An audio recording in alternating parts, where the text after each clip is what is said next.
केउ विभाग रे केते अपारग अधिकारी रहिछंती एवं सेमानक मध्यरु केते जनकु बाध्यतामूलक अवसर प्रदान करा जायछि ताहार तथ्य मागिले राज्य सरकार एने समस्त विभागीय मुख्यंकु मुख्य शासन सचिवंक कार्यालयरु करा जायछि चिठी 7 तारिख सुधा समस्त तथ्य सरकार को देबाकू निर्देश दिया जायछि।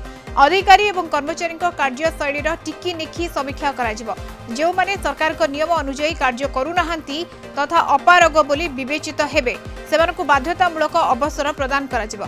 साधारण प्रशासन विभाग 2019 सेप्टेम्बर 24 रे सर्क्युलर अनुसार संपृक्त अपारग अधिकारी को चाकरी बाध्यतामूलक अवसर प्रदान करा जिवो। एक तो स्पष्टता अच्छी आम ओडिशार जनसाधारणकर आशीर्वाद रु सरकार को आसीचु एवं ओडिशार विकास पई काम करिवार लक्ष्य नहीं कि आम सरकार को आसीचु।